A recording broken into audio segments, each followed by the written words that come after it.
जय श्री कृष्णा दोस्तों, स्वागत है आपका स्टाइल फॉर श्योर के इस वीडियो के अंदर। दोस्तों, आप जानते हैं हम आपको एक इस तरह का बिजनेस अपॉर्चुनिटी देते हैं जिसके अंदर आपको फिजिकली प्रोडक्ट खरीद कर रखने की जरूरत नहीं पड़ती, जो कि एक सबसे ज्यादा सबसे बड़ी मैं कहूं सिरदर्दी, एक सबसे बड़ी टेंशन रहती है। क्योंकि अगर आप फिजिकली स्टॉक रखते हैं तो उसको बेच पाना कई बार थोड़ा मुश्किल हो जाता है, क्योंकि आप आसपास के 2-5 किलोमीटर के अंदर ही काम कर पाते हैं।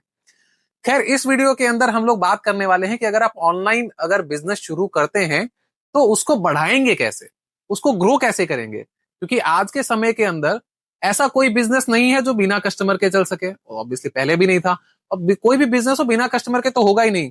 लेकिन अगर आपको नए कस्टमर्स लाने हैं तो कम कॉस्ट के अंदर आपको ज्यादा कस्टमर्स कैसे मिल सकते हैं, वो एक इंपॉर्टेंट चीज है। दोस्तों, अगर बात करें ना आज के समय में, तो ऐसा कोई भी बिजनेस या कोई भी ब्रांड नहीं है जो कि इन्फ्लुएंसर के बिना काम कर सके और सक्सेसफुल हो सके।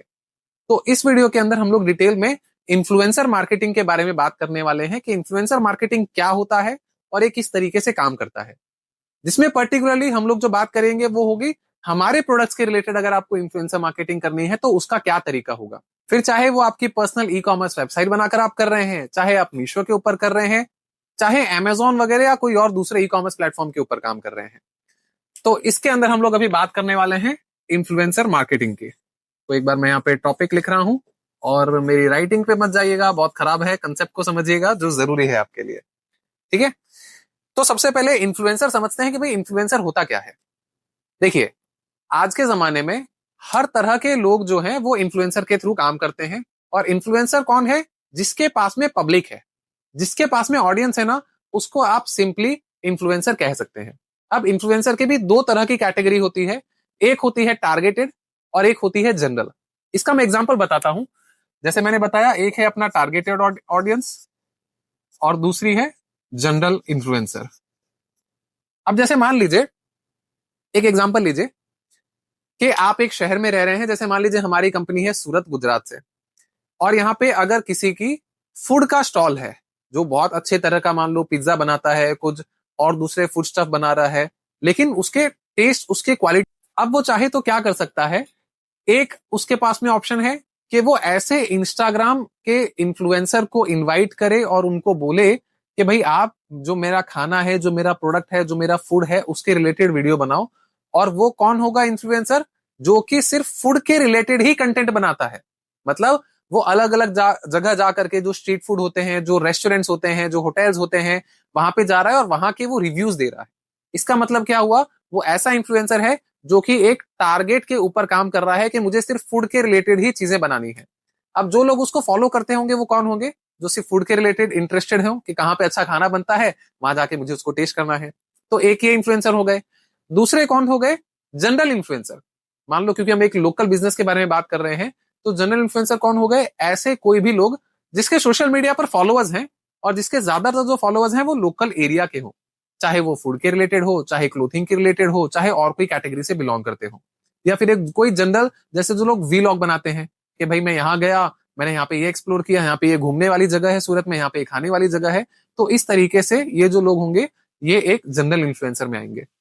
अब ऐसा मानिए, सूरत के अगर हम लोग बात कर रहे हैं और क्लोथिंग की कैटेगरी की अगर बात कर रहे हैं, तो क्लोथिंग कैटेगरी के अंदर हम लोग दो तरीके से इन्फ्लुएंसर से काम कर सकते हैं ऑब्वियसली। जैसे एक जनरल इन्फ्लुएंसर, एक टारगेटेड इन्फ्लुएंसर। लेकिन क्या होगा अगर किसी के जनरल इन्फ्लुएंसर के पास में मान लो 1 लाख सब्सक्राइबर या फॉलोअर्स हैं इंस्टाग्राम के ऊपर, तो उसके 1 लाख फॉलोअर्स होने के बाद में भी शायद उससे उतना ज्यादा अच्छा बिजनेस आपको नहीं मिले जितना आप एक टारगेटेड इन्फ्लुएंसर के साथ में अगर अपना काम करो, अपना प्रोडक्ट प्रमोट करो, तो उससे मिल सकता है। मतलब एक जगह जनरल इन्फ्लुएंसर जिसके मान लो 1 लाख फॉलोअर हैं, और दूसरी जगह टारगेटेड इन्फ्लुएंसर जिसके मान लो सिर्फ 10,000 फॉलोअर हैं। लेकिन आपको ये ज्यादा बेनिफिशियल लगेगा और यहां से आपको ज्यादा इंक्वायरीज और बिजनेस मिलने के चांसेस हो जाते हैं। ठीक है, तो अभी हम लोग इस चीज को छोड़ रहे हैं क्योंकि इसके ऊपर कॉस्ट ज्यादा जाएगी। ओवरऑल हमारा जो एडवर्टीजमेंट कॉस्ट हम लोग बोल रहे हैं, उससे जो ऑर्डर्स आएंगे वो यहाँ पर आने के चांसेस कम हो जाते हैं। तो जब तक आपका बड़ा बिजनेस नहीं है, कोई बहुत बड़ी ब्रांड नहीं है, तब तक इसके ऊपर जा पाना हमारे हिसाब से रेकमेंडेड नहीं है। तो अभी हम लोग बात करते हैं टारगेटेड इन्फ्लुएंसर की, कि हम हमारे बिजनेस के अंदर इस चीज को कैसे यूज कर सकते हैं, जो कि आप इस वीडियो के अंदर जानना चाह रहे हैं। तो देखिए, नॉर्मली जो लेडीज, जो इन्फ्लुएंसर, जो फीमेल्स हैं, जो कि अलग अलग तरह के प्रोडक्ट जैसे कि साड़ी, ड्रेसेस, कुर्तीज, ये सब चीजें जो पहन रही हैं, वो तीन तरीके से आपके साथ में डील करती हैं। इसको वो लोग कोलैबोरेशन बोलते हैं। अगर हम लोग इंस्टाग्राम की लैंग्वेज में बात करें तो तीन तरीके से कॉलेब किया जाता है। सबसे पहला क्या होता है कॉलेब करने का तरीका? बाटर। बाटर मतलब बड़ा सिंपल होता है कि भाई, मान लीजिए एक इन्फ्लुएंसर है जिसके टारगेटेड इन्फ्लुएंसर क्लोथिंग के रिलेटेड ही 1 लाख फॉलोअर्स हैं उसके। अब वो क्या बोलेगी कि भाई आप मुझे एक प्रोडक्ट दे दो फ्री में। मान लो 1,000 रुपए की साड़ी है, 1,500 रुपए की साड़ी है, 800 रुपए की साड़ी है, जो मुझे पसंद आ रही है, वो साड़ी आप मुझे प्रोवाइड कर दो, उसका मैं आपको कुछ पे नहीं करूंगी, लेकिन उसके बदले में मैं आपको एक रील बना के दे दूंगी, और वो रील मैं हमारे इंस्टाग्राम, मतलब अपने खुद के इंस्टाग्राम अकाउंट पर डाल दूंगी और आपके इंस्टाग्राम अकाउंट को कॉलैब कर दूंगी। उससे क्या होगा, जो लोग ये साड़ी खरीदना चाह रहे हैं उनको पता चलेगा कि ये साड़ी अगर खरीदनी है तो इस बिजनेस ने इस इन्फ्लुएंसर को दिया है। उससे क्या हुआ कि वहां से आपको सोशल मीडिया पे फॉलोअर्स भी मिल रहे हैं। मतलब जो लोग ऑडियंस साड़ी खरीदना चाहती थी, जो इन्फ्लुएंसर के पास में 1 लाख फॉलोअर्स थे, उसमें से 100, 200, 500 कुछ लोग ऐसे होंगे जो कि आपके बिजनेस वाले पेज को अब फॉलो करना शुरू करेंगे। क्यों करेंगे? क्योंकि उन्हें साड़ी का कलेक्शन देखना था या उन्हें गाउन का कलेक्शन देखना था, और वो कलेक्शन अभी इन्फ्लुएंसर प्रोवाइड कर रहा था, और इन्फ्लुएंसर ने बोल दिया कि भाई अगर ये प्रोडक्ट लेना है तो यहां से लो, इस बिजनेस से ले लो, इस ब्रांड से ले लो। तो उससे क्या हुआ, उस इन्फ्लुएंसर की जो ट्रस्टेड ऑडियंस थी वो आपके बिजनेस को ग्रो करने में हेल्प कर रही है। तो एक ये तरीका होता है बाटर। दूसरा क्या होता है? Paid collaboration. अब ये पेड कोलैब के अंदर भी दो तरीके होते हैं, वो हमारा तीसरा तरीका एक तरीके से बन जाता है। पेड कोलेबरेशन में ऐसा होता है कि भाई आप मुझे प्रोडक्ट तो दो ही, जो आप साड़ी प्रमोशन करवाना चाह रहे हो वो तो आप मुझे दे ही दो, उसके अलावा मैं आपसे मान लीजिए 5,000 रुपए और चार्ज करूंगी एडिशनल। ऐसा इन्फ्लुएंसर बोल सकती है। हो सकता है कोई बोले 1,000 रुपए चार्ज करूंगी, कोई बोले 2,000 रुपए चार्ज करूंगी। जिसके जितने फॉलोअर्स, जिसकी जितनी ज्यादा डिमांड, उसके ज्यादा उतने चार्जेस हो सकते हैं। ठीक है। अब उसमें वो अपने मेकअप का कॉस्ट, वीडियो शूटिंग का कॉस्ट, ठीक है, और ब्लाउज वगैरह वो सिलाते हैं मान लीजिए उसका कॉस्ट, वो सारी चीज उसके अंदर वो रिकवर करने की कोशिश करते हैं और थोड़ी बहुत अर्निंग करते हैं। तो ये दूसरा तरीका हुआ पेड कोलेबोरेशन। इसी से तीसरा तरीका जनरेट होता है। ठीक है, उसको आप नाम चाहे मान लीजिए कुछ भी दे दो, लेकिन इसके अंदर लॉजिक क्या होता है थर्ड वाले के अंदर, कि भाई मान लीजिए किसी इंस्टाग्राम फॉलो इन्फ्लुएंसर के पास में 1 लाख फॉलोअर्स ऑलरेडी हैं। तो 1 लाख फॉलोअर 2-4 दिन में तो नहीं बने होंगे, उसने कुछ 100, 200, 500 इतने रील्स ऑलरेडी बना दी होगी। इसका मतलब ये हुआ कि उसके पास में ऑलरेडी इतने प्रोडक्ट्स फिजिकली मिल चुके हैं उसको। अगर किसी के पास में मान लो 500 साड़ी ऑलरेडी आ चुकी है, गाउन आ चुके हैं, ये सब मान लो 500 प्रोडक्ट्स ऑलरेडी उसके पास आ चुके हैं।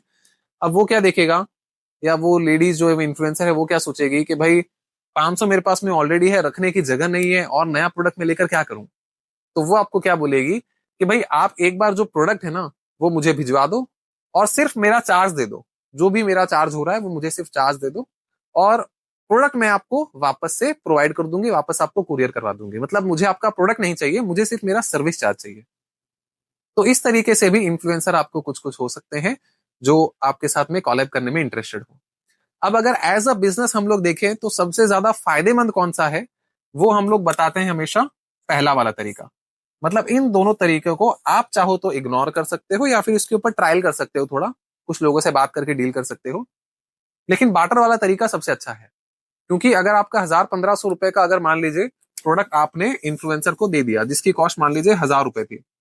अब हो सकता है उसने जो वीडियो बनाया उस पे सपोज 10,000 व्यूज आ गए, हो सकता है 20,000 व्यूज आ गए, और हो सकता है 2 लाख व्यूज भी आ गए। आप पहले से जज नहीं कर सकते कितने व्यूज आएंगे, लेकिन सीधी बात है जितने ज्यादा उसके ऊपर व्यूज आएंगे उतनी ही ज्यादा आपके ऑर्डर्स आएंगे और उतना ही ज्यादा आपका बिजनेस बनेगा। तो इस तरीके से आपका कॉस्ट तो सिर्फ 1,000 रुपए ही गया, लेकिन उसमें हो सकता है आपको 20,000 रुपए का बिजनेस मिल जाए, मतलब प्रॉफिट हो जाए। हो सकता है आपको 50,000 रुपए का बिजनेस मिल जाए, और हो सकता है आपका 2-5 हजार रुपए का भी प्रॉफिट हो, और ऐसे भी केसेस हो सकते हैं जिसमें आपका प्रॉफिट नहीं भी हो, लेकिन उसके चांसेस कंपेरेटिवली कम होते हैं। तो ये जो तरीका है ये सबसे बेस्ट माना जाता है, और आज के समय में ऐसा कोई भी बिजनेस या ब्रांड नहीं है जो बिना इन्फ्लुएंसर के अपने बिजनेस को ग्रो करने के बारे में सोचे भी। तो आप क्या कर सकते हैं, इस तरीके से इंस्टाग्राम पे जा करके साड़ी के अगर आप इन्फ्लुएंसर ढूंढ रहे हैं तो सिर्फ साड़ी इन्फ्लुएंसर टाइप करिए या सिर्फ साड़ी टाइप करिए, वहां पे आपके बहुत सारे रील्स आएंगे। उनको लोगों को आप डीएम करिए, उनके मैसेज उनके प्रोफाइल में जाकर के उनको चेक करिए कि भाई वो लोग कोलैबोरेशन करते हैं या नहीं करते। हो सकता है कुछ आपको ऐसे लोग भी मिल जाएंगे जिसके इंस्टाग्राम पे 2-2 लाख फॉलोअर्स हैं और तो भी वो लोग बार्टर कैंपेन में काम करने के लिए रेडी हैं। तो बस आपको ऐसे लोगों को ढूंढना है और उनके साथ में अपना बिजनेस बनाना है। अब इसको थोड़ा सा हम लोग और आगे लेके जाते हैं। मान लो आपने ऐसे 10 इन्फ्लुएंसर्स के साथ में काम किया और आपने 10 वीडियो बना लिए। अब सोशल मीडिया एक ऐसा प्लेटफॉर्म है जहां पे आपने रियल टाइम पे ट्रैक कर लिया कि भाई ये वाला वीडियो सबसे ज्यादा चला है, इसके ऊपर सबसे ज्यादा व्यूज आए हैं। उन्हीं वीडियोस को अब आप डाउनलोड करके उसके ऊपर मीटा एड्स भी रन कर सकते हैं, क्योंकि अब सोशल मीडिया पे फेसबुक और इंस्टाग्राम पे ये चीज ऑप्टिमाइज हो गई ना कि ये वाला प्रोडक्ट है जो लोग ज्यादा पसंद कर रहे हैं, इसका मतलब उसका अगर एड चलेगा तो वो लोग भी ज्यादा पसंद करेंगे, उसी प्रोडक्ट को ज्यादा ज्यादा पसंद करेंगे। तो इससे बिजनेस बढ़ाने का जो अपना स्कोप है वो थोड़ा और बढ़ जाएगा। अब ये चीज जैसे आप पर्सनल वेबसाइट के लिए करवाना चाहें तो भी करवा सकते हैं। अमेजोन के लिए अगर आप ऊपर काम कर रहे हैं तो अमेजोन के ऊपर अगर आप एड चलाते हैं उससे ज्यादा बिजनेस आने का चांसेस यहाँ पे हो जाता है, तो इसको भी ट्राई कर सकते हैं, क्योंकि एक ट्रस्टेड ऑडियंस से आपके पास में बिजनेस बन रहा है। तो दोस्तों ये इन्फ्लुएंसर मार्केटिंग किस तरीके से काम करता है उसकी मैंने पूरी डिटेल इन्फॉर्मेशन दी है। अगर आपको ये वीडियो पसंद आए तो इस वीडियो को लाइक जरूर करिए और उन लोगों के साथ में शेयर करिए जो अपना बिजनेस कर रहे हैं लेकिन अभी तक इन्फ्लुएंसर मार्केटिंग के कंसेप्ट को यूज नहीं कर रहे हैं। और हमारे इस चैनल को सब्सक्राइब कर लीजिए ताकि इसी तरह की और भी इंफॉर्मेशन आपको मिलती रहे, और बेल आइकन प्रेस करना मत भूलना ताकि आपको जो भी हमारे वीडियोस होते हैं उसके सबसे पहले नोटिफिकेशन मिल जाए और आप अपने बिजनेस को ग्रो कर सकें। बहुत बहुत धन्यवाद। जय श्री कृष्ण।